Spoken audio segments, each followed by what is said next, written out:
Hi, everyone. I'm Maggie McGrath, senior editor at Forbes. On Monday, Prime Minister Justin Trudeau announced that he will step down as leader of his party. This sets up Canada, our neighbors to the north, to have a new leader within the next few months. Joining us now is Andrew Cohen. He is a journalist, an author, and a professor, and he is here to explain exactly what is going on in our neighbors to the north. Andrew, thank you so much for being here. Pleasure to be here. So let's start with the broad headlines. Justin Trudeau announced his resignation today. Was this expected?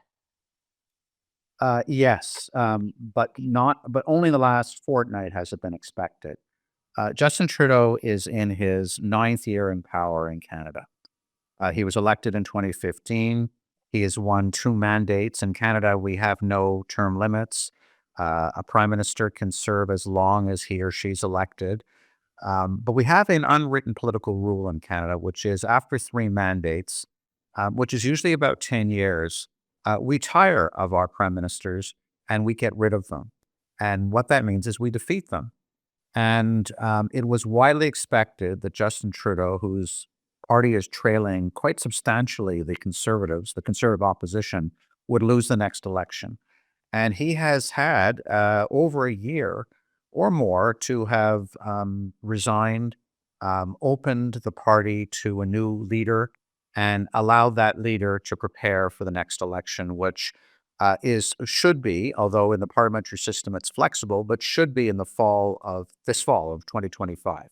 He didn't do that. And as a result, the last month, 6 weeks, particularly the last 2 weeks, there's been enormous pressure from within his party to leave. It's not unlike Joe Biden. Justin Trudeau had a good run. He could have left. He was urged to leave. He didn't. He felt that only he could save the Liberal Party. But the opposition in the last month within his party, and there's no mechanism to get rid of a sitting prime minister, which is what he is. But the opposition was so strong that finally today he decided he will not run again. He will serve until a new leader is chosen, which should be in March, the end of March, roughly. So no, it wasn't a surprise the last 2 weeks, but before then we just weren't sure. Was there a precipitating incident that caused this, or what do we know about his decision making here? Well, he lost his finance minister about a month ago. His finance minister, Chrystia Freeland, who had been elected with him in 2015, and a power in the Liberal Party, and somebody who may well succeed the prime minister. She fell out with the prime minister over budget policy. Um, and she decided that she had had enough. She left. It was cordial, as we are in Canada, but she decided that she'd had enough. And that, for many people, was the precipitating factor. That it was then that members of caucus, members of cabinet, and others said, "You have to go." But many of us thought that he would fight that. But with the poll numbers the way they are, the Liberal Party is way, way behind the Conservative Party. It would, in fact, in a four-party parliament now, or five-party parliament, the Liberals would be, if we're an election held today, they would be fourth or third, which is quite a fall when you're in government in Ottawa. So I think he felt that it was just not there for him. He had been told it wasn't there for him for several months, but he didn't believe it. It was not unlike Joe Biden, actually. He had been told it was not there, and yet he delayed in making the decision. Now, you mentioned March as the point that the turnover will occur. So is that a special election, or do the parliamentary elections get moved up from fall to March? Well, when I say March, the way our system works is Parliament has been suspended for until the end of March. In that time, the Liberal Party of Canada, like the Democrats or the Republicans in the United States, will choose a new leader. In the parliamentary system, and we see this in Britain, it can be done very quickly. It doesn't have to run through a primary process. It doesn't have to have a convention. We do have conventions, but it could be done differently. And so in Britain, indeed, the caucus, the party caucus, as we saw with the Conservatives, can choose a new leader. Not in Canada. In Canada, there will be what we call a leadership race. We can talk about who may be in it, but there will be one. They will probably choose. We haven't They haven't set a date yet, but there will probably be a leader in place before Parliament returns March 26th. When Parliament returns March 26th, the Conservatives will then move a motion of non-confidence. And they are very likely with the other parties to bring down the government. There'll be a general election. The general election will be held, 6 weeks, 7 weeks from March. So probably in early May, there'll be an election. That would be earlier than the one we thought we would have in October of this year. And that the new leader of the Liberal Party will automatically become prime minister. He or she may not become prime minister for long, lead the party into an election, and we'll see what happens, but it's very likely the Liberal Party, whomever leads it, will lose that election. That was going to be my next question. So, the person who ultimately replaces Prime Minister Trudeau will be prime minister, but by your estimation, probably only for a few months? It'll be like a summer job. I don't mean to be Summer job. disrespectful. I don't mean to be disrespectful, but it would be an interesting summer job. But nobody believes, no pollster now believes the Liberal Party, led by anybody, can win the next election. Things can change, and there are a couple of interesting candidates, prospective leaders of the party. Who are those interesting candidates? Well, one is particularly an outsider, Mark Carney. Now, Mark Carney was the former governor of the Bank of Canada, which is something like our Federal Reserve Board. And interestingly enough, is the former governor of the Bank of England. So he has extraordinary international experience. He's from Northern Canada. He has never been in politics before. And the Liberal Party has been trying to woo Mark Carney, who returned to Canada from Britain about 3 years ago. He had a very good run. He was very well known within the European community. He was there when Britain uh, voted to leave the European Union, and he was considered a stable hand and a calming presence in what was a volatile economy. Mark Carney, we've all known, has had political aspirations, but he's never joined the government. There have been requests and petitions, in the sense, even from Prime Minister Trudeau, would you join our cabinet? I'll make you finance minister. And he refused to join. We do believe he'll run. There will be others. Chrystia Freeland, who was the former finance minister, she and the former minister of foreign affairs, she will probably run. There'll be others. The current minister of foreign affairs, named Melanie Joly, will probably run. So it'll be an interesting field. Up to now, or as of now, as I said, no pollster believes any of them can win.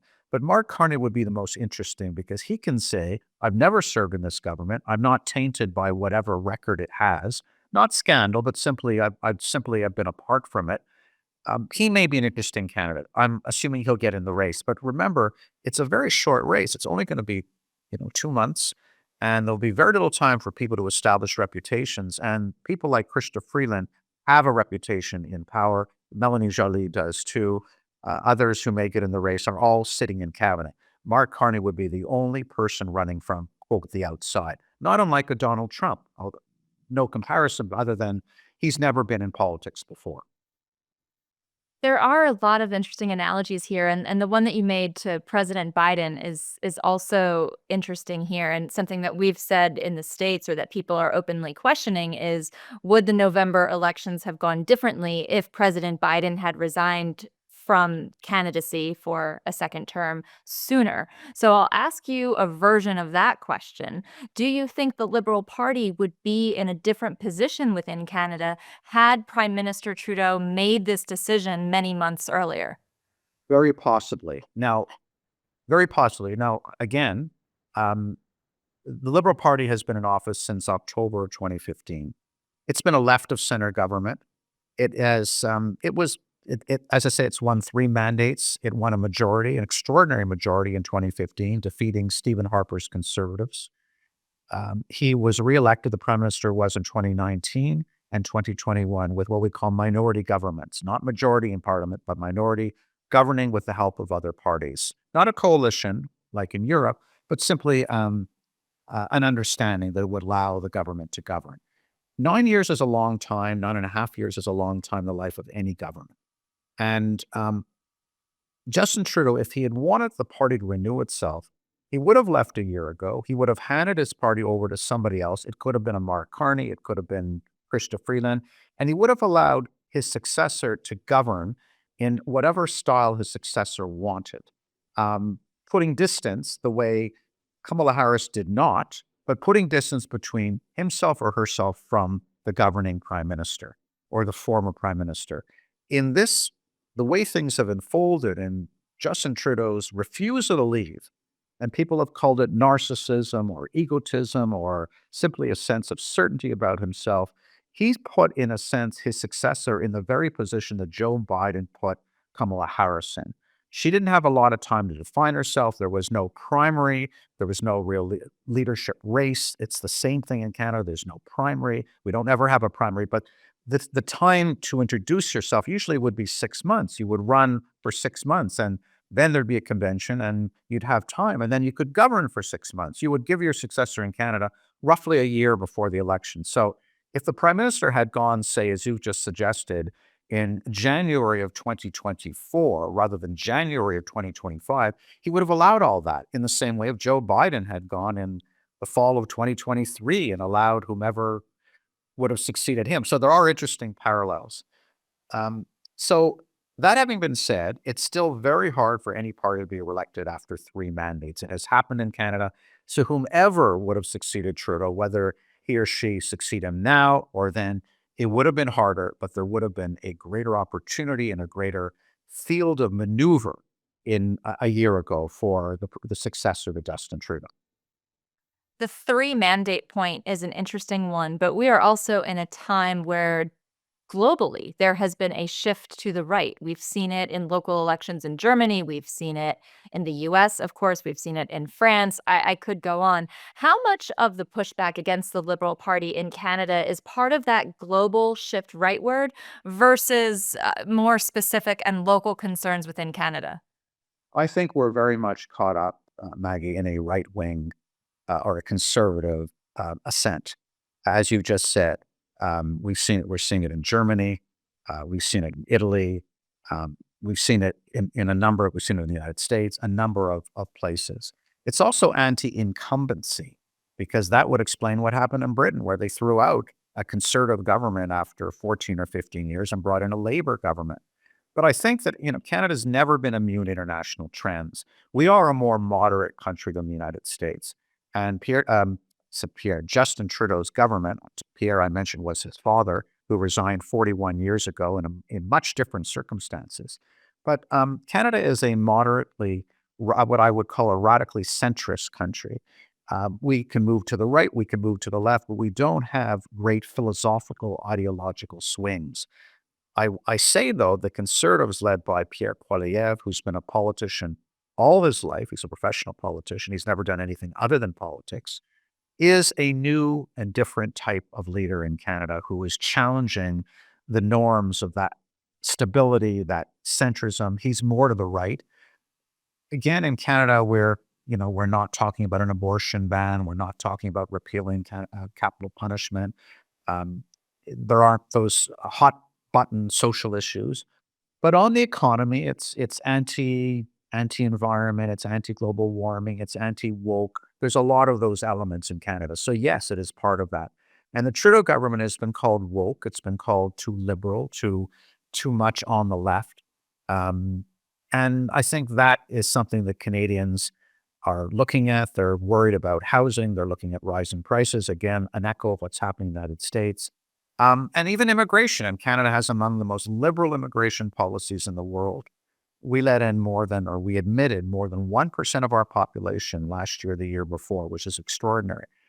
There has been, I wouldn't call it a backlash, but a reaction to that. So many of the issues that are playing around the world and are being taken by conservatives and they're running with them and using them are indeed happening in Canada too. That's interesting. Now, of course, Andrew, I'm sure you saw because all Americans saw when Prime Minister Trudeau visited Donald Trump at Mar-a-Lago in November after his victory in our elections. And the question of tariffs on Canadian goods that come into the US it's a big one. It faces the next leader of Canada. How do you think either the next Liberal leader or the next leader of the country will answer that challenge? This is a huge issue in Canada now. What President Trump or President-elect Trump has set off is something of an earthquake in Canada. Um, Over 75, 80% of our exports go to the United States. The idea that there would be a tariff on some of them, they include oil and gas, by the way, would be devastating to the Canadian economy. So this is an issue. And one of the reasons many people believe that Justin Trudeau did not resign a year ago was he wanted to see how the American election would go. And he wanted to tell Canadians, if indeed Donald Trump won, which happened, that he and Liberal Party would be particularly good at dealing with him. Now, this isn't what's some kind of abstract notion because you may remember we renegotiated Donald Trump's initiative. We renegotiated the free trade agreement we have with the United States while Donald Trump was in office. It was at his initiative. He wanted to tear it up. They didn't tear it up. Ultimately, they made a few adjustments. It wasn't the radical remaking many Canadians feared.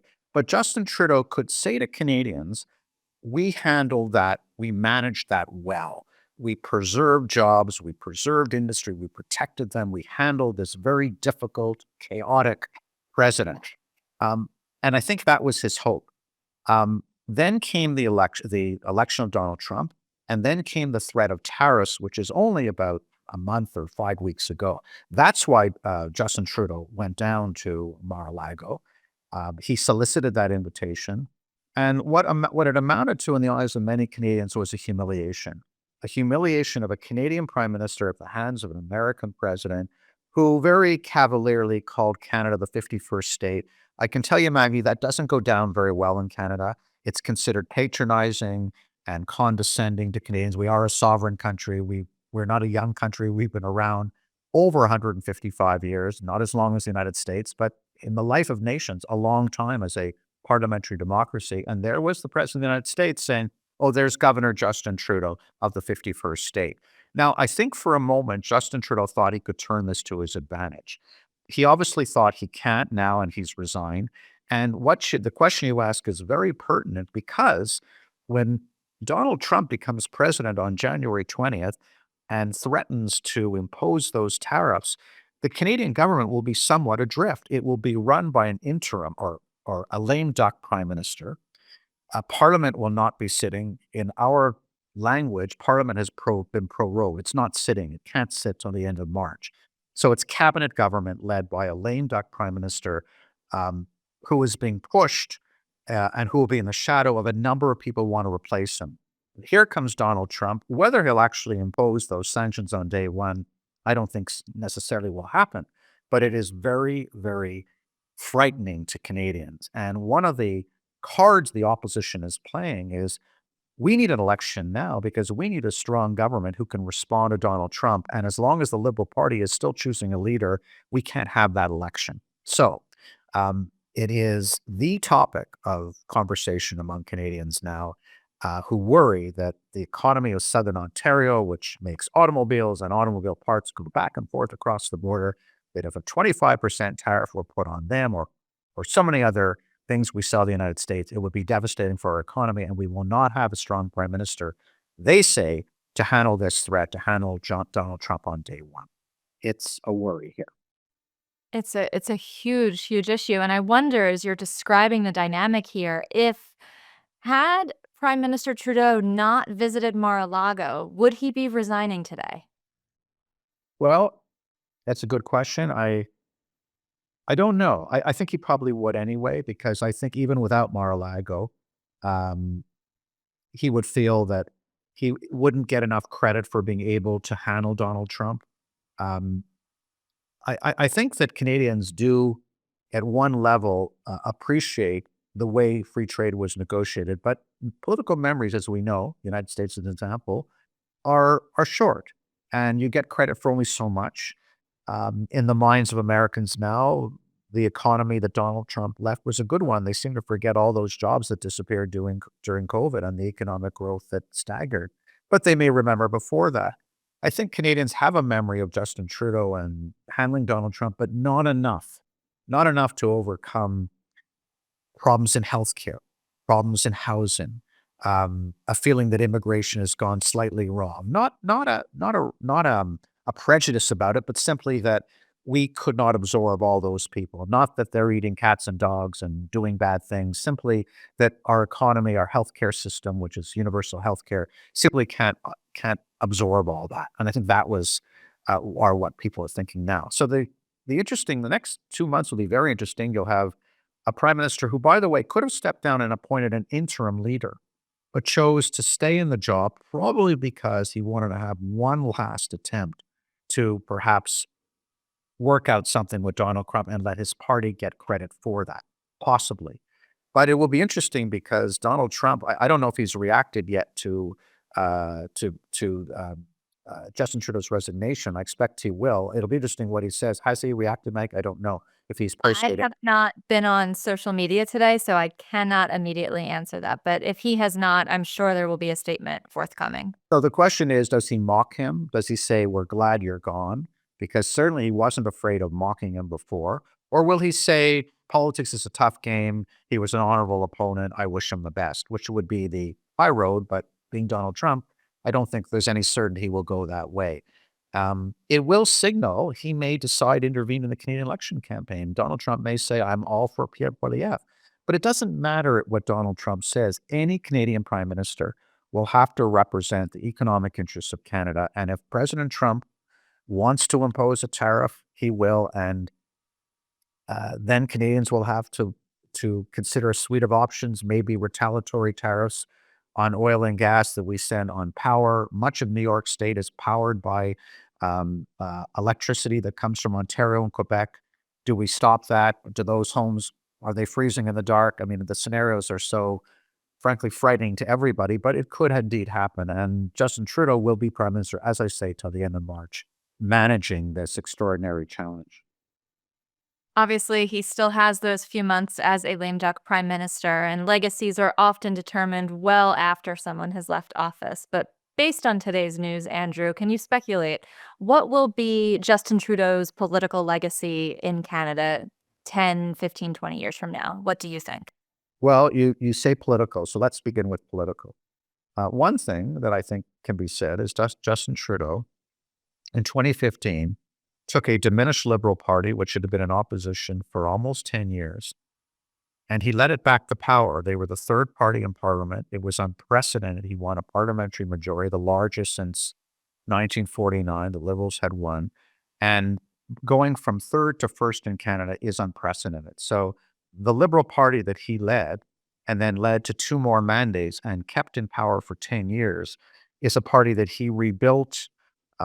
He around ideas, around figures he recruited to run star candidates. He raised money. He did what he had to do. So politically, I think if that party is not destroyed in the next election, he will get credit for that.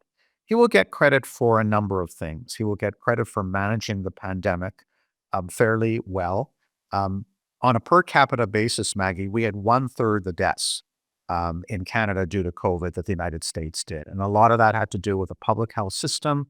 A lot of that had to do with the ease with which Canadians accepted vaccines. There was not a large, significant anti vax movement in Canada, and the value of public health to deliver it all. So he gets credit for that. He gets credit for renegotiating free trade. He gets credit, I think, for standing by Ukraine. We don't have the means or the arms the United States does, but the relationship between President Zelensky of Ukraine and Prime Minister Trudeau of Canada was a close one. At home, domestically, he largely expanded the social safety net. He expanded what we call the child tax credit and lifted a number of Canadians out of poverty.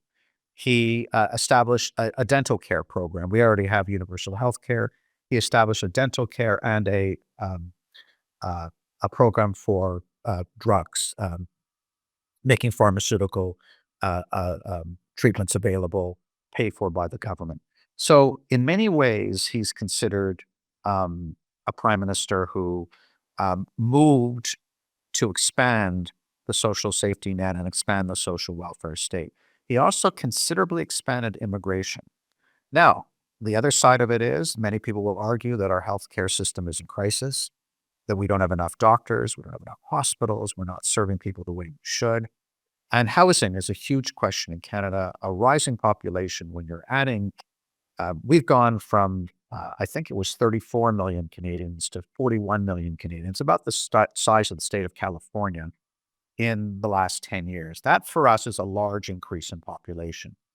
A lot of that has been driven not by a rising birth rate, but by a very generous immigration policy.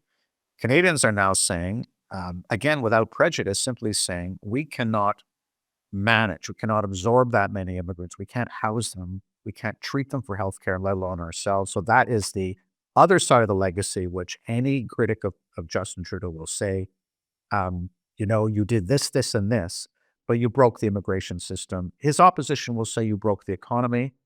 The economy has had, like the United States, lowest unemployment in probably 50 years. Interest rates have come down. They're less than those in the United States now. Inflation was never as high as the United States and is now about 2% a year. Economists say it's as they say of Joe Biden's economy, it's a strong economy. Of course, like Americans, not all Canadians feel that. If they can't afford a house, if they think food is too high, the price of food is too high, they take that out on the government. So I think that once the anger goes, and there's precedent for this in Canada, once the anger slips away, they're angry at him for not going when he should have. They're angry at him for the cost of bread. They're angry at him because they can't afford a house. That traditionally dissipates, and what is left with the record? The record is renegotiating free trade. The record is expanding immigration, which any growing economy needs. And I think that if it survives the Conservatives, the changes he's made in making in closing the income inequity, I think will be seen favorably by history, but it will take time. In the same way, I would suggest to you, Joe Biden's record will probably look more favorable historically than it does today. It's just the way we are when we put distance between ourselves and the present. So I think that in both cases, and there are many comparisons between Joe Biden and Justin Trudeau, who like each other, by the way. I think both their records will look good. You've asked about Canada, and I think that his will look good, but not for a while. Andrew Cohen, professor, journalist, and author, thank you so much for joining us and breaking down this breaking news. We so appreciate your time. Pleasure. Thank you for having me.